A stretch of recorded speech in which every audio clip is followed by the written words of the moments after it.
Our next speaker is Dr. Georgina Long, and Georgina is going to share with us her work in melanoma research. Georgina is from the Western Millennium Institute for Medical Research and is a clinical researcher and medical oncologist at Melanoma Institute Australia and Westmead Hospital, Sydney. So Georgina, if you'd like to join with us and share with us your work, your groundbreaking work in the treatment of melanoma as an inspiration in what can be achieved with new ideas. Thanks, Georgina.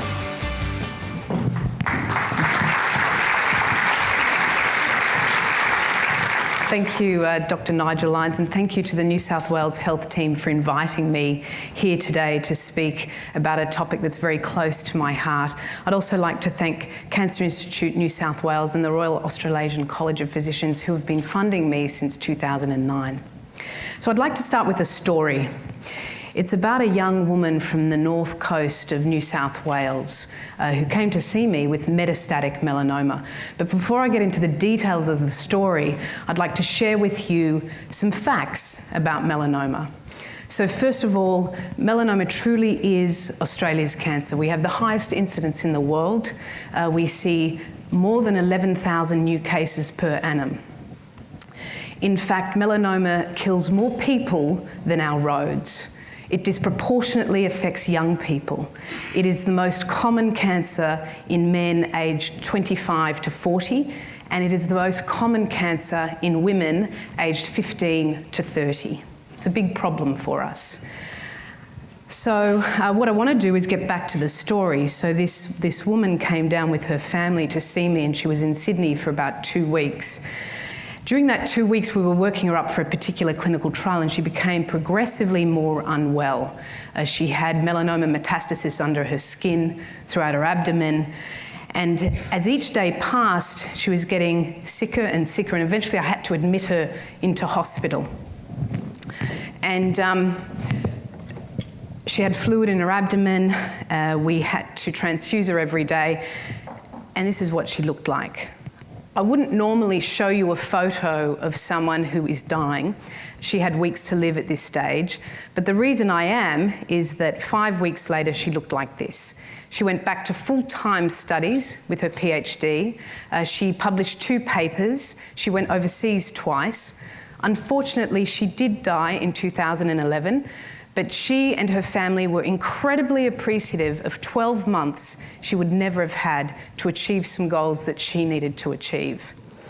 I just wanted to say about melanoma, the prognosis for the 10% who get metastatic melanoma is dismal.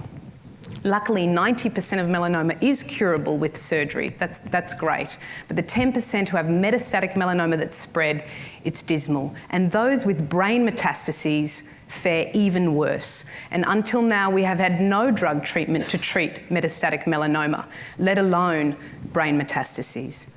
So what is this drug? This is a cell. I won't go into it in too much detail. The green line at the top is a cell membrane. Everything below that is within the cell. Everything above it is outside the cell. If you look at all the colourful blobs on the picture, they are all proteins. This is a normal cell. It requires all of those proteins to act in a normal, regulated way. But if you have a tumour cell that has a BRAF mutation, you don't need any of those regulatory proteins because the protein is mutated, constantly signalling to the cell, and the cell divides in a very uncontrolled manner. These drugs act at that protein. They block that protein very specifically. So we see these sort of responses.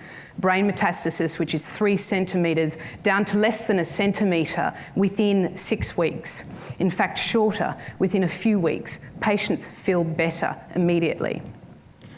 This patient had over 20 brain metastases. Within 10 weeks, we couldn't appreciate them. The drug works outside the brain. This is a PET scan showing the metabolism. You can see the very large area of black uptake on the right, and that is almost completely gone by week 6.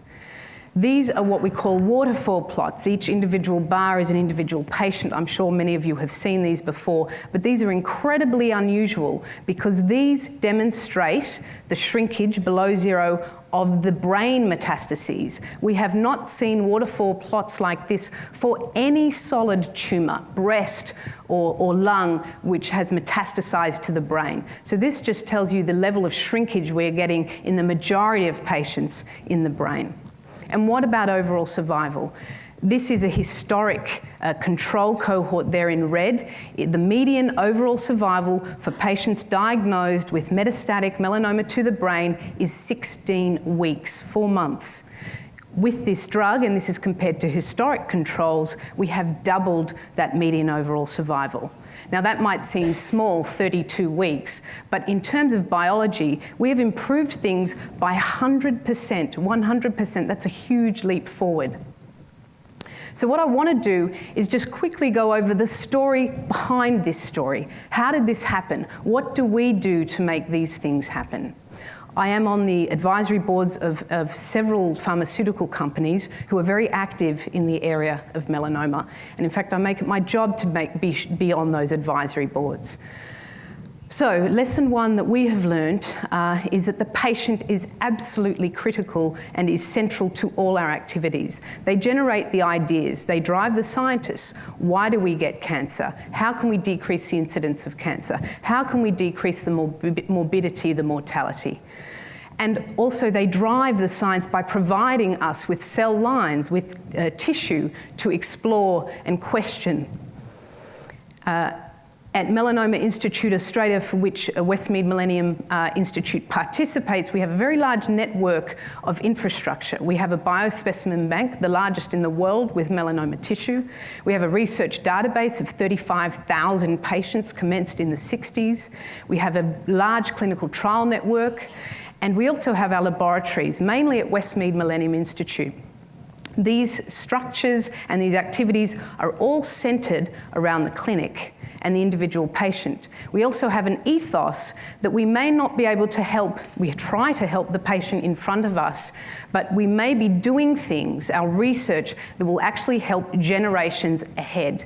And our patients understand that. And the fact is that they bring that to the clinic. They are the ones with the altruism. They are the ones with that idea in their minds. The other lesson is multidisciplinary, not just via computer, but face-to-face interaction and discussion. And we have a very large multidisciplinary team meeting every week on a Friday. That photo is what we see every week. We also have research meetings every 4 to 8 weeks, and there's a standing room only. While we discuss our patients, we also discuss the science as we go. It's critical. Let me give you an example. This BRAF mutation, it was actually discovered in cancer in 2002. But in 2009, we decided that we would test every patient that walked through the door. At that stage, we did not have drugs for this mutation. Why did we do it? We did it because we wanted to understand more about the biology and how it might actually affect our clinics and our patients. What does this BRAF mutation look like when it walks through the door in a human? It was critical. We determined that 50% of patients actually carry this BRAF mutation in their melanoma. We also worked out that there are 3 large groups of patients based on age decade, which is the x-axis on this graph. Those less than 40, nearly 80 to 100% of them have the BRAF mutation in their melanoma. Those aged between 40 and 70, about 50% of them have the BRAF mutation in their melanoma. And those older than 70, about 25% have the BRAF mutation. What's more, the common mutation we called V600E, which in fact was the mutation all the drug development was focusing on, was in the young people. But the older people had only, 50% of them only had this mutation. The other 50% had a different type of BRAF mutation called V600K. K. In fact, overall, 20% had V600K. This was a lot more prevalent in the Australian population than any other population of melanoma patients. If you look at the incidence of melanoma, yes, it is common in the young, but the young do not get cancer often. The old do. And this becomes important when you're looking at sheer numbers of patients. So it meant that in the clinical development of this drug, dabrafenib, there are two BRAF inhibitors, vemurafenib, dabrafenib. Because we were instrumental in the first-in-human studies, we ensured that we tested this drug in a broader group because of our MTD, because of our decision to put our research dollars into testing every patient that walked through the door. This was an unfunded test. We were able to see that this group of patients also benefited from the drug, including those patients in the middle with shrinkage that aren't in that response rate, the formal response rate, which is divided by that line at the 30% mark. In the brain, it works in this group of patients as well. So lesson number 3 is infrastructure and tissue banking is critical, absolutely critical. The freezers cost a lot. We need staff to man them and we need staff to put the tissue into them.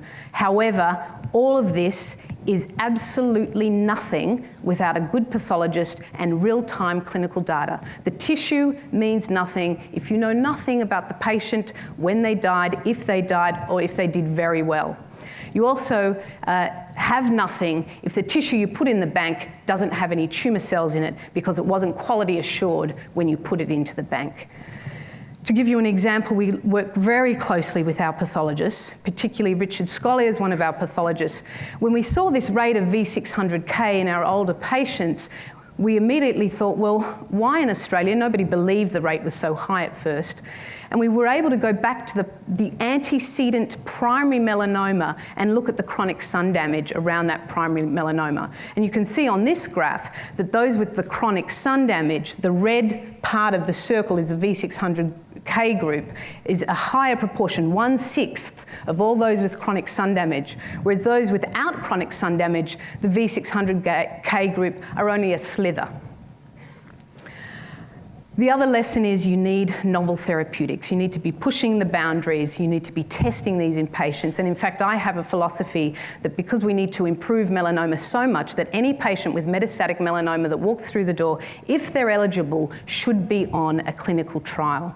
We have a large team at Westmead, we have a large team at Melanoma Institute Australia, and we try to have a drug for every patient that walks through the door if we can. We've published 4 papers just this year, first author papers in Lancet, Lancet Oncology, a New England Journal, 2 in New England Journal because of this work and our involvement in the clinical development of these drugs. Lesson 6, we must have committed surgeons. These drugs do not work forever, as I said with the beginning story of my patient with the 23-year-old.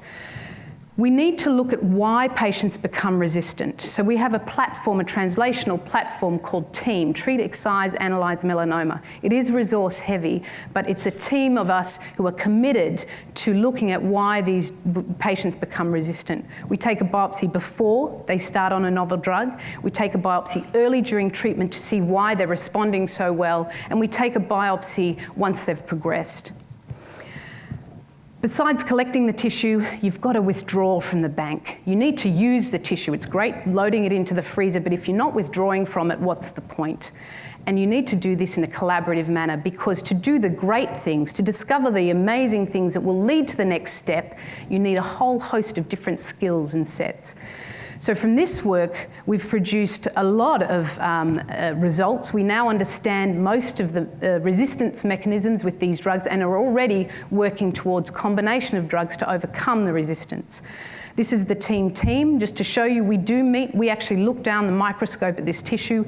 Around that table, we have 2 pathologists, 5 basic scientists, 3 trial coordinators and 2 PhD students. I think that adds up to the numbers around that table. There might be some heads missing. And we do meet and we do discuss it and we do get really excited by it. We've published again in the last 2 years multiple papers, and this is not all of them, on these issues, how we can improve things for patients. We've discovered resistance mechanisms, at least 7 now, in terms of these drugs, why patients become resistant. 3 of them have come out of the work we have done, specifically in our unit. Lesson 9, and this is the last lesson, think ahead, what's next. But don't think about what's next, just do what's next. And in fact, we've done it. So for example, I talked about the cell with the mutated BRAF, and we aim, first of all, at the BRAF mutation, but we've already completed and finished a randomized study. This is 3 years from the single agent drugs to a randomized study in a double agent drug of a drug that impacts the MEK protein below that in the pathway. What were those results? Just presented a month ago. We can see here on these two curves, this is the progression-free survival. This is not the overall survival. This is how many months do patients stay disease-free or disease-stable. And in fact, the top blue curve is the combination of 2 drugs versus the yellow curve, which is the single agent drug. And this is a huge improvement in terms of the statistics, a hazard ratio of 0.39 improvement of 2 drugs together versus 1 single drug against this disease. And what's more, the 12-month overall survival 3 years ago for a patient with metastatic melanoma, the 12-month survival was 25%. With this new combination, it is 79% in 3 short years. We've also got a translational study where we are giving patients the single agent drug and then resecting the brain metastasis to understand why these drugs are active in brain metastases. This is underway in 2013. And we also have the Melanoma Institute Australia Genome Project, where we are withdrawing from that bank and doing a very extensive, large study of as much tissue as we can to understand melanoma, what causes it, and how we can better treat it. We're looking at the primary melanomas, we're looking at lymph node metastases, we're looking at brain metastases, and then we're looking at primary and metastatic pairs. We're looking at whole DNA sequencing, RNA, proteomics, the metabolism. We're looking at every gamut that we can. We've got a 2-year timeline. We raised $5.5 million, $500,000 which came from the New South Wales government, which we are very grateful for. So with that, I'd like to finish. I hope that the story behind the story helps all of us to move health forward. And I'd like to acknowledge the families and the patients firstly, my colleagues, my scientist colleagues, and my health professionals that work with me. Thank you. Amazing, truly amazing, Georgina. A really impressive story. We have, I think, time for one question. Is there anyone who would like to ask a question from the audience in relation to Georgina's presentation, her work, or anything about how they've gone about success? Very quiet. I'm sure you'll have to warm up during the day. Georgina, I mean, I don't know how much time it takes to do all these. Where do you get all the energy and the enthusiasm? I mean, clearly the success breeds success, but you would have had some challenges along the way and barriers to overcome. Do you want to share some of the early days when things may not have been as successful as they are now, and how you actually, what motivated you to keep going? I think ultimately the patients and the dismal prognosis and needing to do something for them keeps us going. But there were plenty of hurdles, but I think the greatest thing has been the relationships and actually putting energy into those relationships, because most hurdles can be overcome. In fact, every hurdle can be overcome if you really put energy into those relationships that solve the problem. Yeah. So I think that was the key, and sticking at it.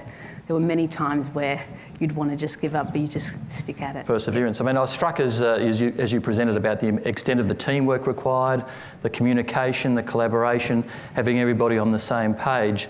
Did you have a natural skill set in that area, or have you developed those skills over time? I don't think so, and I think we've just come together and we've developed it together, and sheer bloody mindedness, I think, is what's come together. And at the end of the day, it's the patient. And it really is. So, for example, those resistance mechanisms, I ring our basic scientist who doesn't see the patient, say, I've got this patient. You tell the story, and that motivates people to go and do the work quicker, and to find out and to investigate and to understand. Yeah. So it really is communication. Fantastic. Join me. So we have one question, I think, down the front here. Steve, you'll need to get to a microphone, unfortunately. Can you make your way out to it, or grab one to come down, or?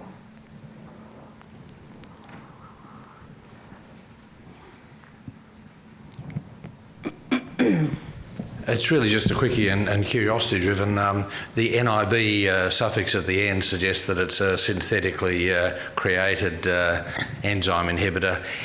Who came up with that idea, and where and how did you get it so early? So the actual drug was through a kinase screening program conducted by GlaxoSmithKline, that particular drug. Another similar BRAF inhibitor called vemurafenib by Plexicon was created in a similar manner, except they say that there was a little more drug design before they went through any kinase panel screening. We got involved because we are a big melanoma unit, and the BRAF mutation is much more prevalent in melanoma than any other cancer. We also had that team platform, so it made us very attractive. So it wasn't a natural thing. They were looking for American sites, I have to say, but at that time it was just luck that we managed to find the drug, have the patients, and the rest was history because we just had so much energy for it. That's the story. Thanks, Georgina. So thank you so much. No Will you join worries. me in thanking Georgina for her presentation? It's really inspirational.